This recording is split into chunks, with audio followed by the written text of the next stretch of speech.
Welcome to the Royal Road School of Carmelite Prayer.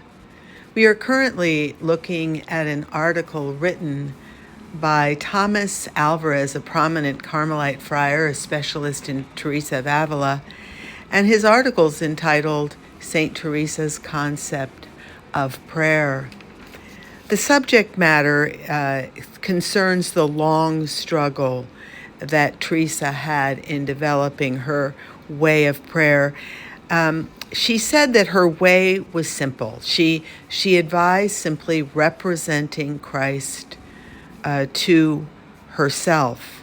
And then she had her own little ruses or her own little techniques, all geared to achieve the aim of the initial effort, to make Christ present and to meet him. Teresa's preference was for the gospel characters and scenes that would bring her nearer to the historical Christ and transfer him from a biblical framework to her own inner life. And some of Teresa's favorite techniques were, first of all, she liked to relive scenes which portrayed the Master's dealings with the Samaritan woman and with Mary Magdalene. And this is what Teresa said: "How often I recall the living water which the Lord spoke to the Samaritan woman. I am so fond of this passage. Indeed, I always have been, ever since I was a child, though without understanding this good then as I do now. I often begged the Lord to give me that water, and I used to carry a little picture of the episode of the Lord at the well with the inscription, Domi da meum aquam, give me some water." I had a great devotion also to the glorious Magdalene, and often thought about her conversion, especially when I received communion. I thinking that he would not despise my tears, placed myself at his feet. I commended myself to this glorious saint that she might obtain pardon for me. Another technique was the moments following communion. These were favorable for Teresa's method of praying and her little techniques. The Lord, she said, had given her such a faith that when she heard someone say that they would have liked to have lived when Christ walked the earth, she used to laugh to herself.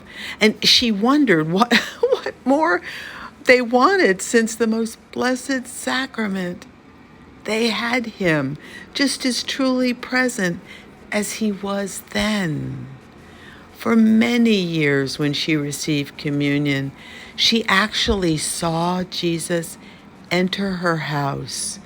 She freed herself from all external things when possible, and she entered to be with him. She strove to recollect the senses so that they would not impede the soul from recognizing it. She considered that she was at his feet and wept with the Magdalene. Though she didn't feel devotion, faith told her he was there. Another little technique that Teresa had was she imagined Christ's prayer in the Garden of Gethsemane. One she cultivated and liked the best, as it had evolved from childhood. This is the way I used to pray. I would try to picture Christ within me, and it did me greater good to picture him in those scenes where I saw him more alone. It seemed to me that being alone and afflicted as a person in need, he had to accept me. I had many simple thoughts of this kind. I found the scene of his prayer in the garden especially comforting. I strove to be his companion there. This scene recurs throughout her life. She cultivated it with the faithfulness of a lover.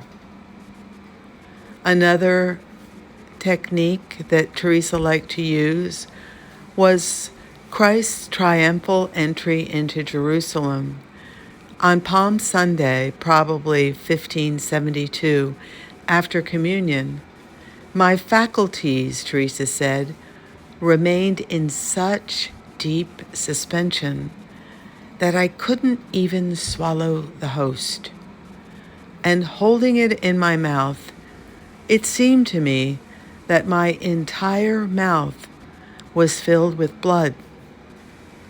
I felt my face and all the rest of me covered with this blood. These simple thoughts, these foolish reflections, were Teresa's usual aids to prayer. Other biblical characters was another technique, and Teresa did call on other biblical characters such as St. Paul at his conversion, St. Peter in tears, St. Joseph in silent contemplation. She repeatedly returned to the biblical theme with Christ in his humanity central to all. All my life, I had been so devoted to Christ, Teresa said. I returned to my custom of rejoicing in him, especially when I received communion. I wanted to keep ever before my eyes a painting or an image of him, since I was unable to keep him as engraved on my soul as I would have liked. Another aid were thoughts of her sin and reflection on her life. These arose when coming into the presence of the suffering Christ, or when she was forced to engage in serious dialogue with him. She was compelled to overcome the barrier of her own wretchedness, to rise towards his mercy or his person. Another was that Teresa liked to use nature to draw near to God and as an aid to recollection. She says that it helped me also to look at fields or water or flowers. In these things, I found a remembrance of the Creator. They awakened and recollected me and served as a book and reminded me of my ingratitude and of my sins. And then finally, her daily mental journey to the Garden of Olives was to picture her own soul as a garden.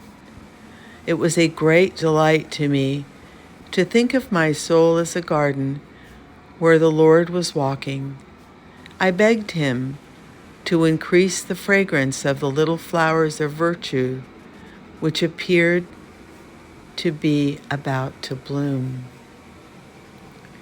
So the use of such little helps or aids to recollection then never lessened Teresa's concentration on the principal target of her attention, which of course was the Christ. Gospel scenes, characters, and the inner garden were simply a way of inviting Christ inside her soul. She used the gospel scenes to transpose the central figure, Christ, into her own life. She sought a real relationship with him.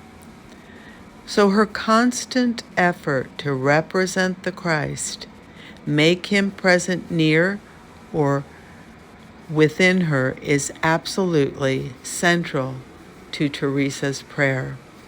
Amen. So we have just been through the different aids that Teresa used, is always seeking to recollect herself and to find the Christ within.